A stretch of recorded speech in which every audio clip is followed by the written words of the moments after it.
Hello everyone, welcome to unique things. So వీడియోలోకి వెళ్ళే ముందు do subscribe my channel unique things. పైన bell icon ఉంటుంది పక్కకి.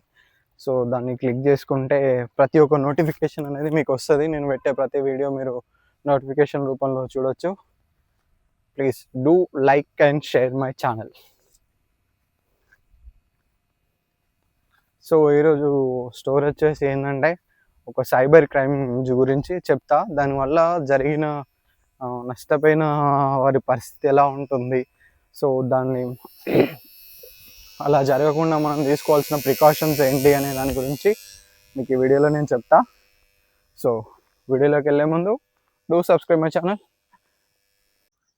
వీడియోలో చూపిస్తున్నట్టుగా లైక్ సింబల్ పైన లైక్ చేసి బ్లాక్ కలర్లో సబ్స్క్రైబ్ బటన్ కనిపిస్తుంది, సబ్స్క్రైబ్ చేసుకొని గంట సింబల్ పైన క్లిక్ చేయండి. క్లిక్ చేసి ఆల్ నోటిఫికేషన్ పైన క్లిక్ చేయండి. ప్రతి ఒక్క నోటిఫికేషన్ అనేది మీకు వస్తుంది. Please subscribe my channel. Hello everyone, welcome to unique things. ఈరోజు సైబర్ క్రైమ్స్ గురించి ఒక స్టోరీ చెప్తా, అవేర్నెస్ పర్పస్. ప్రతి ఒక్కరు దీని గురించి తెలుసుకోవాలి. ప్రతి ఒక్క రైతు కానీ ప్రతి ఒక్కరు తెలుసుకుంటే చాలా మంచి విషయం, ప్రతి ఒక్కరికి ఉపయోగపడుతుందని అనుకుంటున్నాను. సో వీడియోలోకి వెళ్ళే ముందు సబ్స్క్రైబ్ మై ఛానల్. మీరు సబ్స్క్రైబ్ చేస్తే నాకు చాలా సపోర్ట్గా ఉంటుంది. మరిన్ని ఇలాంటి వీడియోస్ చేయడానికి నాకు కొంచెం బూస్ట్ లాగా ఉంటుంది.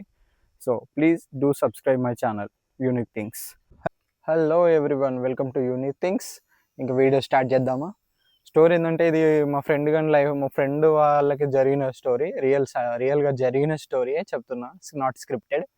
సో స్టోరీ ఏంటంటే, వాళ్ళు చాలా పూర్ ఫ్యామిలీ. సో వాళ్ళు ఇట్లా అగ్రికల్చర్ చేస్తూ ఉంటారు. సో వచ్చిన లాస్ట్ ఇయర్ వచ్చిన డబ్బులతోటి ఒక ట్రాక్టర్ అనేది తీసుకున్నారు. సో ట్రాక్టర్ అనేది తీసేసుకొని దాన్ని, అంటే పూర్ ఫ్యామిలీ కాబట్టి ఆల్మోస్ట్ అందరూ ఈఎంఐ పెట్టుకుంటారు. నెట్ పేమెంట్ ఒకటేసారి మ్యాక్సిమం 6 to 8 lakhs ఉంటుంది ఒక ట్రాక్టరు. మ్యాక్సిమం 2 wheel అయితే 4x4 అయితే మాత్రం మినిమం 10 to 13 lakhs దాకా ఉంటుంది. ఐ మీన్ ఇట్స్ అంటే బ్రాండ్ని బట్టి ఉంటుంది. లైక్ మహేంద్ర కానీ, జాండియర్ కానీ, స్వరాజ్ కానీ, what ever, Sonalika, new Highland, water అన్ని కొన్ని బ్రాండ్స్ అనేవి ఉంటాయి ట్రాక్టర్లో కూడా. సో ఆ కంపెనీ బట్టి, బ్రాండ్ మీన్స్ కంపెనీ అంతా ఒకటే, ఐ హోప్ నేను అనుకుంటున్నా. సో మళ్ళీ మీరు ఏదో అనుకొని బ్రాండ్ ఏంది అది అని కన్ఫ్యూజ్ అవ్వకండి. సో తీసుకున్నాక ఏమైందంటే, సో 6 months డ్యూరేషన్ ఉంటుంది మ్యాక్సిమం ఈఎంఐకి. సో ఆ డ్యూరేషన్ కొన్ని రోజులు అట్లనే ఉంది. సో ఫైనల్గా 6 months డ్యూరేషన్ కంప్లీట్ అయింది. సో మనం ఈఎంఐ అనేది పక్కగా పే చేయాలి. సో పే చేసేసరికి వాళ్ళు ఏం చేశారంటే, వాళ్ళకి సంబంధించిన బ్యాంకు వాళ్ళు వచ్చి ఫైనాన్షియల్కి సంబంధించి ఫైనాన్స్ తీసుకోవడానికి ఉన్న ప్రాసెస్ అనేది కంప్లీట్ చేశారు. సో కంప్లీట్ చేసాం అంటే బ్యాంక్ పేరు మాత్రం నేను మెన్షన్ చేయను, మళ్ళీ ఏ బ్యాంకు దాని గురించి అని ప్రత్యేకంగా డీటెయిల్స్ మాత్రం అడగకండి. సో కంప్లీట్ చేశారు వీళ్ళు, డాక్యుమెంటేషన్ వెరిఫికేషన్ అయిపోయింది. సో ఫైనల్స్ అనేది కూడా అయిపోయింది. ఫైనల్స్ అనేది ఈఎంఐ అనేది స్టార్ట్ అయింది. ఎవ్రీ 6 monthsకి మనం ఇట్లా పెట్టుకున్న ఈఎంఐ ఎంత అంటే 80,000, 95,000 వాట్ ఎవర్, ఇట్లా మనం డౌన్ పేమెంట్ కట్టిన దాన్ని బేస్ చేసుకొని ఈఎంఐ అనేది ఫిక్స్డ్గా ఉంటుంది. సో ఇన్ని ఇయర్స్ అని పెట్టుకుని ఉంటారు కదా, 5 years కానీ, 12 years కానీ, 10 years కానీ. అంటే మనం తీసుకునే ట్రాక్టర్ను, వెహికల్ని బట్టి మనం పెట్టుకునే ఈఎంఐ ఎంత పడిద్ది అనే దాని గురించి ఆలోచించి రేట్ ఆఫ్ ఇంట్రెస్ట్ని బేస్ చేసుకొని మన ఈఎంఐ అనేది తీసుకోవాలి. వట్టిగానే తీసుకోకూడదు, అట్లా తీసుకున్నా కూడా మనకే లాస్. సో అట్లా అయ్యేసరికి తీసుకొని 6 months అనేది గడిచిపోయినాక ఇట్లా ఈఎంఐ కట్టాలని ట్రాక్టర్ షోరూమ్ నుండి ఇట్లా కాల్ చేశారు. అంటే I mean bank recovery agents ఉంటారు కదా, వాళ్ళు కాల్ చేశారు. సో చేశాక వీళ్ళు ఏం చేశారు, వీళ్ళు పంటకు వచ్చిన డబ్బులు అనేది ఆ అకౌంట్లో డిపాజిట్ చేశారు. సో డిపాజిట్ చేస్తే బ్యాంక్ వాళ్ళు ఇన్ టైంలో కట్ చేసుకుంటారు. మనం కట్టాల్సిన పని ఉండదని రికవరీ ఏజెంట్ చెప్పాడంట వీళ్ళకి. ఓకే, వాస్తవమే, అది కూడా కరెక్టే, దానికి నేను కూడా యాక్సెప్ట్ చేస్తాను. సో ఏమైందంటే, అట్లా డిపాజిట్ చేసినాక అంటే వీళ్ళు ఏం చేస్తారు, అంటే 1 week బిఫోరే వాళ్ళు ఇక బ్యాంక్ వాళ్ళు ఎప్పుడైనా కట్ చేసుకొని, వీళ్ళ పనులు వీళ్ళకి ఉంటాయి కదా. అగ్రికల్చర్ అంటే మామూలుగా ఉండదు, వర్క్ ఎవ్రీడే వర్కే ఉంటుంది, ఏదో 1-2 రోజులు దొరుకుతూ ఉంటుంది ఖాళీ. సో అయితే వీళ్ళు ఏం చేశారు, వీళ్ళకి బ్యాంక్ వెళ్ళి కట్టే వీలు లేక, సో రికవరీ ఏజెంట్ కూడా రాలేదు, ఎందుకంటే ఇంకా డ్యూరేషన్ కాలే కదా. సో వాళ్ళని కూడా తప్పు పట్టడానికి లేదు. సో అయితే ఏమైంది, బ్యాంకు ఇట్లా కాల్ చేశారు వన్ డే. ఓ 2-3 డేస్ తర్వాత వాళ్ళకి కాల్ చేశారు. అంటే ఇంకా ఈఎంఐ డ్యూ డేట్ డెడ్‌లైన్ అనేది క్రాష్ కాలేదు. సో అప్పుడే ఇట్లా మేము ఇట్లా షోరూమ్ నుండి కాల్ చేస్తున్నాం. పలానా షోరూమ్ నుండి ఇట్లా కాల్ చేస్తున్నామని వీళ్ళు తీసుకున్న tractor details, model, company name వచ్చేసి లైక్ ట్రాక్టర్ ఇందాక చెప్పా కదా నేను. ఇట్లా తీసుకున్నారు కదా అని ప్రతి ఒక్క డీటెయిల్స్ అన్నీ యాజ్ యూజువల్ వీళ్ళు తీసుకున్న ప్రతి ఒక్క అంటే వీళ్ళు తీసుకున్న ట్రాక్టర్‌కి సంబంధించి ప్రతి ఒక్క డీటెయిల్స్ అన్నీ చెప్పారు. చెప్పాక సరే వీళ్ళు నిజమే కావచ్చు అని అనుకున్నారు. అనుకున్నాక ఏమైంది, వాళ్ళేం చెప్పారంటే మీరు బిజీ ఉండి రాలేకపోతున్నారు కదా! సో అందుకని మీరు డిపాజిట్ చేస్తే మేమే కట్ చేసుకుంటాం బ్యాంక్ నుండి అని చెప్పేసి బ్యాంక్ డీటెయిల్స్ అనేటివి అడగడం స్టార్ట్ చేశాడు. సో అడగడం స్టార్ట్ చేశాక ఒక్కొక్క డీటెయిల్స్ అడుగుతున్నాడు. వీళ్ళకి అర్థం కావట్లేదు. ఎందుకంటే వీళ్ళకి సైబర్ అంటే ఇట్లాంటి క్రైమ్ ఒకటి జరుగుతుందని ఎవరికీ తెలీదు కదా! సో అందుకే సైబర్ అవేర్‌నెస్ అనేది పక్కా ఉండాలి. ప్రతి ఒక్కరు తెలుసుకోవాలి అని నా ఉద్దేశం. సో వీళ్ళకి తెలీదు. సో తెలియకపోయిన వల్లే వీళ్ళ బాబు కూడా ఉన్నాడు. వాడు కూడా అంతంతే మా ఫ్రెండ్ అని. సో వాడు కూడా అంత పెద్దగా ఏం చదువుకోలేదు. సో వానికి కూడా అంత తెలీదు. ఏదో మామూలుగా చెప్పాలంటే 10th డిస్కంటిన్యూ చేశాడు. But no knowledge. జస్ట్ ఏదో ఫోన్‌లో నేమ్స్ ఫిట్ చేయడం అంటే సేవ్ చేయడం వరకు మాత్రమే వానికి వచ్చు. సో ఫైనల్‌గా ఏమైందంటే డీటెయిల్స్ అడుగుతున్నాడు. వీడు బ్యాంక్ వాళ్ళే అనుకోని వీడు చెప్తున్నాడు. ఒక్కొక్క డీటెయిల్స్ చెప్తున్నాడు. చెప్తూ ఉంటే వీడు ఇట్లా ఈ అమౌంట్ కట్టాలి, మీరు పే చేయాలని ఇట్లా అమౌంట్ చెప్పేశాడు. అమౌంట్ పే చేసేసరికి మేము బ్యాంక్‌లోనే డిపాజిట్ చేసామని వీడు ఇంకా మంచిగా చెప్తున్నాడు. ఆల్రెడీ మేము 1 వీక్ బ్యాకే ఇట్లా డిపాజిట్ చేసాము అది ఇది అని. సో చెప్తా ఉంటే సరే అనుకుని వీడు నిజమే అనుకుని వీడు చెప్పేస్తూ ఉన్నాడు. చెప్పేసేసరికి ఏమైతుంది, అన్ని డీటెయిల్స్ అడిగాడు. ఫైనల్‌గా మీకు ఒక ఓటీపీ వస్తది బ్యాంక్ నుండి. మా ద్వారా ఓటీపీ చెప్తే మేమే పేమెంట్ అనేది కట్ చేసుకుంటాం.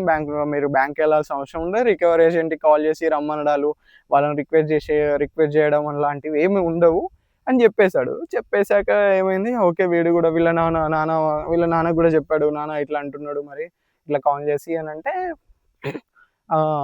సరే బిడ్డ కట్టేసాను నాన్న అంటే తెలీదు కదా! సో చెప్పేశాడు. చెప్పేశాక ఏమైంది, వాడు ఓటీపీ అడిగాడు. సో ఓటీపీ అంటే ఏంటి, one time password. So one time password బట్టి వీనికి సరే మీ ఫోన్‌కి వస్తది. బ్యాంక్‌లో రిజిస్టర్ చేసున్న నంబర్‌కి ఓటీపీ అనేది వస్తది. మీరు చెప్పండి అని చెప్పేసరికి వీడు పాస్వర్డ్ చెక్ చేసుకున్నాడు. రాలేదు అని చెప్పేసి మళ్ళా చెప్పాడు రాకపోయేసరికి. సో మళ్ళీ ఓటీపీ అనేది చెప్పాడు. సో మళ్ళీ అనేది ఓటీపీ అనేది రీసెండ్ చేశాడు. రీసెండ్ చేస్తున్నా చూడండి ఒకసారి వచ్చుంటది అని చేశాడు. చేశాక ఓకే వచ్చిందని చెప్పాడు. చెప్పేసరికి మేము కట్ చేసుకున్నాం సార్. ఇక మీరు బ్యాంక్‌కెళ్ళి కట్టాల్సిన అవసరం ఏం లేదు. మీ ట్రాక్టర్ ఈఎంఐ అనేది క్లియర్ అయిపోయిందని చెప్పాడు. చెప్పాక వీళ్ళు కూడా ఓకే క్లియర్ అయిపోయిందని అనుకున్నారు. వాస్తవానికి వాడు స్కామర్ అని వీళ్ళకి తెలీదు కదా! సో ఫైనల్‌గా ఏమైంది, తెలియకపోయేసరికి మళ్ళీ ఫ్యూ డేస్‌కి అంటే డెడ్‌లైన్ ఇంకా బ్యాంక్ వాళ్ళకి కట్టకుండా బ్యాంక్ వాళ్ళు ఊరుకుంటారా? ఊరుకోరు కదా! సో రికవరీ ఏజెంట్ అనేది వీళ్ళకి కాల్ చేశాడు. కాల్ చేసి ఇట్లా మీరు ఈఎంఐ పే చేయలే కదా అంటే, లేదు సార్ మేమే పే చేసాం. ఇట్లా షోరూమ్ నుండి కాల్ చేసి ఇట్లా ప్రతి ఒక్క డీటెయిల్స్ అడిగారు. ఈ రోజున తీసుకున్నారు కదా అని డీటెయిల్స్ అడిగి ఓటీపీ చెప్పి అట్లనే మేమే కట్ చేసుకుంటాం సార్. ఇట్లా మీరు బ్యాంకు రావాల్సిన అవసరం లేదు అని చెప్పేసి కాల్ చేసి ఇట్లా డీటెయిల్స్ అన్నీ ఓటీపీ అవి అడిగి వాళ్ళే కట్ చేసుకున్నారు. నాకు పేమెంట్ ట్రాన్స్ఫర్ అయినట్టు మెసేజ్ కూడా వచ్చిందని 3 డేస్‌కో 4 డేస్‌కో వీళ్ళు కాల్ చేసి వీళ్ళతోటి వీడు చెప్పాడంట.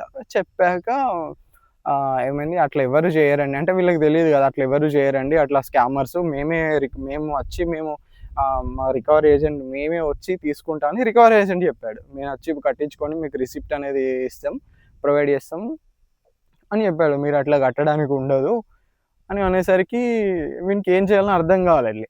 సో అంటే తెలీదు కదా. సో అరే ఇట్లా మళ్ళీ లేదు సార్ ఇట్లా జరిగింది అది ఇది అని చెప్పాడు. జరిగి ఎన్ని రోజులు అవుతుందని రికవరీ ఏజెంట్ చెప్పేసరికి ఇట్లా అవుతుందనండి, ఇట్లా 2-3 డేస్ అవుతుందని చెప్పాడు. చెప్పాక అవునా మరి ఇన్ని డేస్ నుండి మీరు డెడ్‌లైన్‌కి మరి నా నెంబర్ ఉంటే మీరు అంటే రికవరీ ఏజెంట్‌కి వీళ్ళకి తెలిసింది అతను కొంచెం. అంటే అక్కడ ఫైనాన్షియల్ చేపించేటప్పుడు ఇట్లా నెంబర్ ఇచ్చాడంట. ఏజెంటే మన ఫైనాన్షియల్ చేపించే క్యాండిడేట్ ఉంటాడు కదా, అతనే నెంబర్ ఇచ్చాడు. సో నెంబర్ ఇచ్చేసరికి కాల్ చేయాల్సింది కదా నాకు అని రికవరీ ఏజెంట్ అతను అని చెప్పాడంట. సో ఫైనల్గా వాళ్ళైతే కాల్ చేయలేదు. సో కాల్ చేసేసరికి నమ్మారు. సో అందుకే ఎప్పుడు ఎవరిని అంత బ్లైండ్గా నమ్మొద్దు లైఫ్లో. So remember. సో అయితే వీళ్ళు నమ్మేసి కట్టేసేసరికి పే అని చేసి అంటే వచ్చిన టెక్స్ట్లు అయితే బ్యాంక్ నుండి వచ్చిన టెక్స్ట్ మెసేజ్ అయితే ఉంటాయి కదా, డెబిట్ అయినవి. సో ఆ డెబిట్ అయిన టెక్స్ట్ మెసేజ్ ఇట్లా చూపించారంట. సో వాళ్ళకి ఏం చేయాలో కూడా అర్థం కావట్లేదు. సో ఎప్పుడు కానీ ఇట్లాంటి ఆన్లైన్ క్రైమ్స్ అనేది జరిగిన వెంటనే మన ఇన్ఫ్యాక్ట్ మనకు అవేర్నెస్ ఉండాలి. లేదు అంటే జరిగింది అంటే 1930 నెంబర్కి కాల్ చేసి, సైబర్ క్రైమ్ నెంబర్ అండి, రిమెంబర్ దట్. నేను స్క్రీన్ మీద కూడా ప్రొవైడ్ చేస్తున్నా 1930. సో ఆన్లైన్ ట్రాన్సాక్షన్స్ ఏమన్నా మీకు సైబర్ క్రైమ్స్ జరిగితే 1930కి కంప్లైంట్ చేయాలి సైబర్ క్రైమ్స్కి సంబంధించి.